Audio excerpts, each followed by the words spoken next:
बिस्मिल्लाहिर्रहमानिर्रहीम। अस्सलाम वालेकुम। Welcome to Aamna's kitchen. मेरी कई बहनों की काफ़ी टाइम से फरमाइश चली आ रही थी कि हमें स्टीम करने का कोई आसान और इजी तरीका बताया जाए, क्योंकि हर एक के पास स्टीमर नहीं होते और महंगे स्टीमर अफोर्ड भी नहीं हो सकते। तो इसके लिए मैं आपको बहुत ही आसान तरीके से स्टीम करना बता रही हूँ। मैंने तकरीबन 500 ग्राम आलू लिए हैं और इनको अच्छी तरह से धो लें। अगर आपके पास स्टीमर मौजूद है तो आप स्टीमर में आलू को स्टीम कर लें, और अगर नहीं मौजूद तो इस तरह से एक पैन में पानी गर्म कर लें। और इस तरह के स्टैंड 100-150 में आराम से मिल जाते हैं बाज़ार से। इनके लिए स्टैंड भी होता है तो इसमें अच्छी स्टीम हो जाती है। तो आप ये पानी गरम करें और इसको सेंटर में रख दें पैन के, और इस तरह से आलू रख लें ऊपर। बिस्मिल्लाह।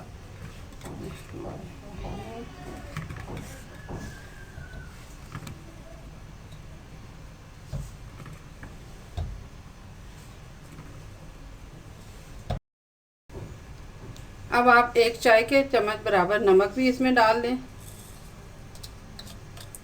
और इसको दरमियानी आंच पे आप स्टीम होने दें। तकरीबन 30 मिनट में इंशाल्लाह ये आलू स्टीम हो जाएंगे।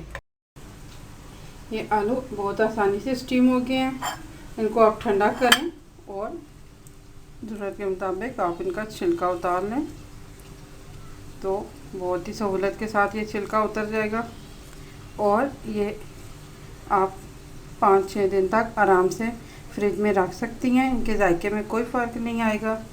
इसी तरह मैंने आपको चिकन स्टीम जो मैंने रेसिपी दी है उसमें अगर आप देखें तो मैंने इसी तरीके से स्टीम किया है, उसमें मैंने कोई स्टीमर का इस्तेमाल नहीं किया।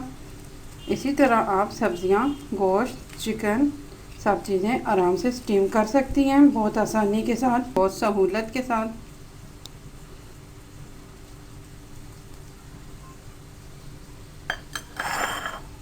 ये देखें कितने आराम से आलू जिस तरह के हम गलाते हैं स्टीम हो गया है। लेकिन यह है कि इसमें से ग़िज़ाइयत ज़ाया नहीं हुई। हमने इसको स्टीम किया तो इसके अंदर इसकी पूरी ग़िज़ाइयत मौजूद है। दुआओं में याद रखिएगा। मेरे चैनल को सब्सक्राइब कीजिएगा। अल्लाह हाफ़िज़।